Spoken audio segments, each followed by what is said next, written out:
맛도 없고 식당도 더럽고 거지 같네. 아줌마, 이따위 국밥 팔아서 벤츠 수리비나 물어주겠어? 돈 없으면 집구석에서 잠이나 자지. 냄새나게 왜 나와서 설쳐? 제 식당에서 국밥 그릇을 엎으며 돈다발을 집어 던지던 그 콧대 높은 벤츠 청년. 그 기세등등하던 놈이 다음날 제 남편 발 아래서 벌벌 떨며 무릎을 꿇게 될 줄 누가 알았겠습니까? 사람 무시하다가 인생 실전 제대로 경험한 건방진 청년의 최후. 지금부터 시작합니다. 여러분은 사람을 볼 때 무엇을 먼저 보십니까? 입고 있는 옷? 타고 다니는 차? 아니면 그 사람의 눈빛과 태도인가요? 저는 서울 변두리에서 30년째 작은 순대 국밥집을 하고 있는 60살 김순자라고 합니다. 허름한 간판에 테이블이라곤 고작 6개가 전부인 아주 작은 가게죠. 새벽 4시면 일어나 육수를 끓이고 하루 종일 뚝배기를 나르다 보면 옷에는 늘 돼지 냄새와 김치 국물이 배어 있습니다. 남들 눈에는 그저 억척스럽고 돈 없는 욕쟁이 할머니로 보일지 모르겠습니다. 하지만 저에게도 남모르는 비밀이 하나 있습니다. 사실 제 남편은 이름만 대면 알만한 중견건설회사의 회장입니다. 젊었을 때 남편과 함께 리어카 장사부터 시작해 지금의 자리까지 왔지만 저는 펜트하우스에서 사모님 소리 들으며 노는 것보다 이렇게 뜨끈한 국밥 한 그릇으로 서민들의 배를 채워주는 게 훨씬 행복한 사람입니다. 남편도 제 고집을 못 꺾어서 그냥 취미생활이라 생각하고 놔두고 있죠. 사건은 바로 어제 점심시간이 조금 지난 한가한 오후에 벌어졌습니다. 가게 앞에 번쩍번쩍한 검은색 벤츠 한 대가 요란한 소리를 내며 멈춰 섰습니다. 차 문이 열리더니 머리부터 발끝까지 명품으로 휘감은 30대 초반의 남자가 내렸습니다. 딱 봐도 귀하게 자란 도련님 같더군요. 그 남자는 가게 문을 발로 툭 차고 들어오더니 코를 쥐며 인상을 찌푸렸습니다. 아우, 무슨 냄새가 이렇게 나? 여기 위생관리 안 해요? 저는 웃으며 맞이했습니다. 어서 오세요. 순대 삶는 냄새가 좀 구수하죠? 편한 자리에 앉으세요. 남자는 대답도 없이 가장 안쪽 테이블에 털썩 앉더니 메뉴판을 툭 던지듯 내려놓았습니다. 여기서 제일 비싼 게 뭐예요? 빨리 나오는 걸로 줘요. 나 바쁘니까. 네, 특 순대국밥 하나 말아드릴게요. 잠시 후 제가 뚝배기에 보글보글 끓는 국밥을 내갔습니다. 그런데 뚝배기를 식탁에 내려놓자마자 남자가 소리를 꽥 질렀습니다. 아씨, 아줌마, 눈을 어디다 달고 다녀요? 국물이 튀었잖아. 국물이 튀긴요. 뚝배기는 얌전히 놓였고 국물 한 방울도 튀지 않았습니다. 하지만 손님이니까 저는 고개를 숙였습니다. 아유, 죄송해요. 옷에 묻진 않았는데. 제가 닦아드릴게요. 제가 앞치마 주머니에서 행주를 꺼내려 하자 남자가 제 손을 탁 쳐냈습니다. 그랬거든요. 그 더러운 행주로 내 옷 만지지 마요. 이거 이태리제라 세탁비만 해도 이 가게 하루 매출보다 비싸니까. 그러더니 숟가락으로 국물을 휘휘 젓다가 표정을 구기더군요. 이게 무슨 냄새야? 그리고 맛이 왜 이래? 돼지 잡내도 하나도 안 잡았네. 이걸 사람 먹으라고 파는 거야, 개밥이야? 기가 찼습니다. 30년 동안 육수 하나는 자부심을 갖고 끓여왔는데 개밥이라뇨. 손님, 저희 집 육수는 잡내 없기로 소문난 집인데. 입에 안 맞으시면 다른 걸로 바꿔드릴까요? 됐어. 입맛 버렸네. 안 먹어. 남자는 숟가락을 팽개치더니 갑자기 일어나서 계산대로 갔습니다. 그러고는 지갑에서 5만 원짜리 지폐 한 장을 꺼내더니 제 얼굴을 향해 휙 던졌습니다. 돈은 힘없이 바닥으로 팔랑거리며 떨어졌습니다. 자, 옛다. 밥값. 잔돈은 됐으니까 그 돈으로 앞치마나 좀 빨아입어요. 냄새나서 원. 저는 바닥에 떨어진 돈을 줍지 않고 그 남자를 빤히 쳐다봤습니다. 젊은 양반, 돈이 아무리 많아도 그렇지. 사람한테 돈을 이렇게 던지는 건 아니지. 주워서 다시 줘요. 제 말에 남자는 어이없다는 듯 헛웃음을 쳤습니다. 하, 참나. 아줌마, 나 누군지 알아? 내가 누군 줄 알고 훈계질이야?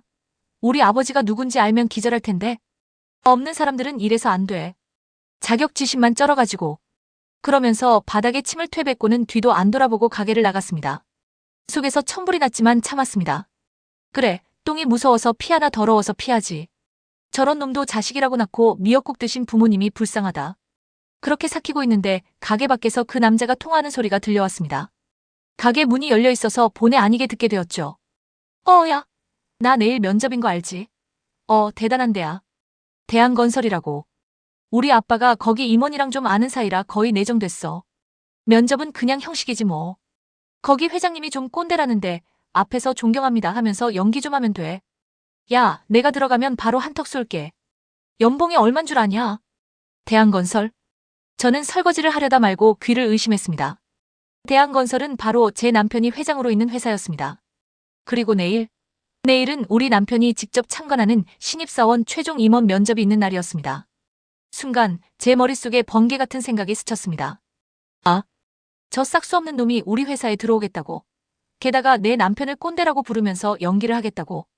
저는 피식 웃음이 나왔습니다. 그리고 주머니에서 휴대폰을 꺼내 남편에게 전화를 걸었습니다. 여보, 나야. 내일 당신 회사에서 신입사원 면접 본다고 했지? 나 내일 회사 좀 갈게. 당신 좋아하는 겉절이 담갔는데 점심때 도시락 싸들고 갈 테니까 딱 기다려. 다음 날 아침이 밝았습니다. 저는 평소처럼 늘어진 티셔츠에 몸빼바지 대신 장롱 깊숙이 넣어뒀던 옷을 꺼냈습니다. 남편이 결혼기념일에 사준 아주 단정하고 고급스러운 정장이었죠. 머리도 깔끔하게 올리고 진주 귀걸이도 했습니다. 거울을 보니 영락없는 회장 사모님 태가 나더군요. 하지만 저는 그 위에 다시 평소 입던 허름한 점퍼를 걸쳤습니다. 아직은 정체를 숨겨야 했으니까요. 남편 회사 로비에 도착하니 면접을 보러 온 긴장한 청년들이 가득했습니다. 저는 1층 안내 데스크 직원에게 눈인사를 하고 회장실 직통 엘리베이터가 아닌 일반 엘리베이터를 탔습니다. 면접 대기실이 있는 5층으로 갔죠. 아니나 다를까 복도 끝 소파에 그놈이 앉아 있었습니다. 어제 벤치에서 내리던 그 건방진 모습은 온데간데 없고 말끔한 정장을 입고 아주 세상 착한 표정으로 면접 준비를 하고 있더군요. 저는 슬그머니 그 남자 근처로 다가가서 청소하시는 여사님인 척 말을 걸었습니다. 아유, 총각. 면접 보러 왔나 봐. 떨리지 않아? 남자는 저를 힐끔 보더니 어제 국밥집에서 봤던 그 얼굴인 줄은 꿈에도 모르고 인상을 찌푸렸습니다. 아줌마, 저 지금 집중해야 하거든요. 말 시키지 말고 저리 좀 가세요. 부정 탄다 진짜. 역시나 사람 본성은 어디 안 가더군요. 겉만 번지르르 하지 속은 썩은 놈이었습니다. 잠시 후 면접장 안에서 진행 요원이 이름을 불렀습니다. 수험번호 104번 최민호 씨. 들어오세요. 그놈이 옷매무새를 다듬더니 비장한 표정으로 면접실 안으로 들어갔습니다. 저는 그놈이 들어가고 나서 1분쯤 뒤에 도시락 가방을 들고 면접실 문을 조용히 열었습니다. 면접실 안에는 제 남편인 김 회장과 다른 임원 2명이 앉아 있었고 그 앞 의자에 최민호 그놈이 앉아 있었습니다. 남편은 저를 보더니 눈이 동그랗게 커졌습니다. 당신 벌써 왔어? 면접을 보던 임원들이 벌떡 일어나 고개를 숙였습니다. 사모님 오셨습니까? 순간 최민호 그놈의 고개가 뒤로 확 돌아갔습니다. 그리고 저와 눈이 마주친 순간 놈의 얼굴에서 핏기가 싹 빠져나가는 게 보였습니다. 저는 천천히 점퍼를 벗어 팔에 걸치고 우아하게 웃으며 남편 옆자리로 걸어갔습니다. 면접 중인데 내가 방해했나 봐요? 점심시간 다 돼서 도시락이나 전해주려고 왔는데. 남편이 껄껄 웃으며 제 손을 잡았습니다. 아니야, 잘 왔어.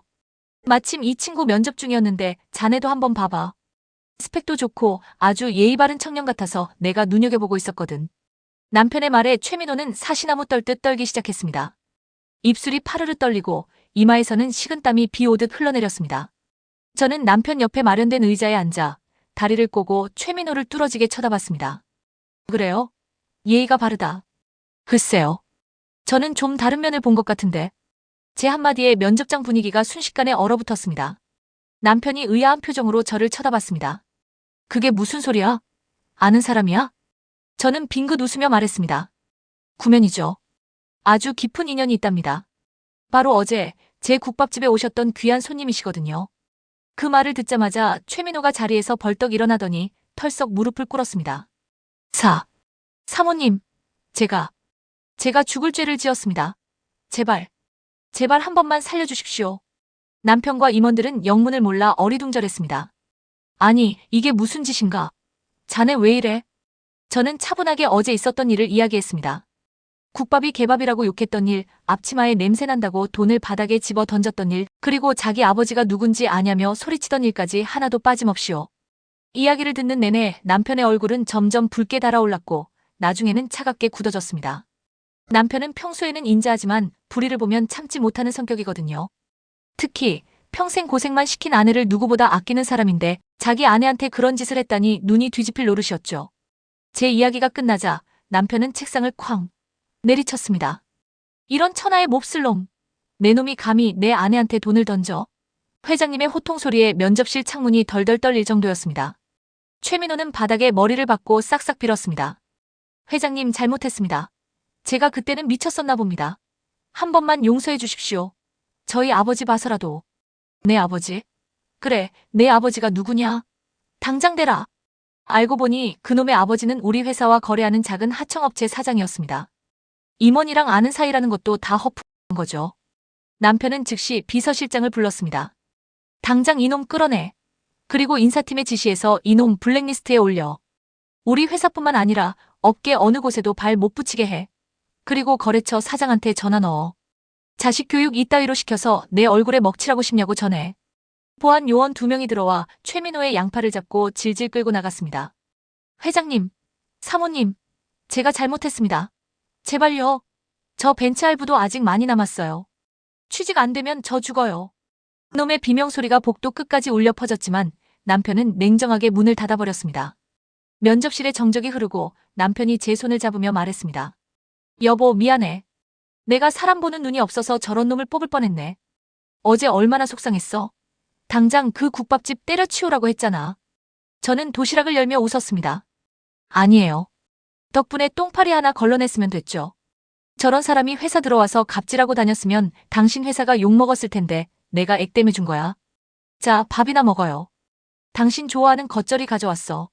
그날 이후 최민호 그놈에 대한 소문이 들려왔습니다. 아버지 회사에서도 쫓겨나고 벤츠는 압류당하고 지금은 다른 지역 공사판에서 일용직을 하고 있다고 하더군요. 가끔 힘든 일을 하다가 국밥을 먹을 때면 제 생각이 나겠죠. 사람 위에 사람 없고 사람 밑에 사람 없다는 걸 뼈저리게 느끼면서 말입니다. 여러분, 세상 참 좁습니다. 오늘 내가 무시하고 침뱉은 그 사람이 내일 나를 평가하는 면접관의 아내일 수도 있고 내 운명을 쥔 사람일 수도 있습니다. 벼는 익을수록 고개를 숙인다고 했습니다.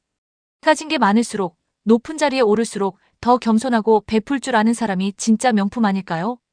오늘도 제 국밥집은 손님들로 북적입니다. 저는 여전히 뚝배기를 나르고 행주질을 합니다. 하지만 이제 그 누구도 저를 함부로 대하는 사람은 없습니다. 혹시 알아요?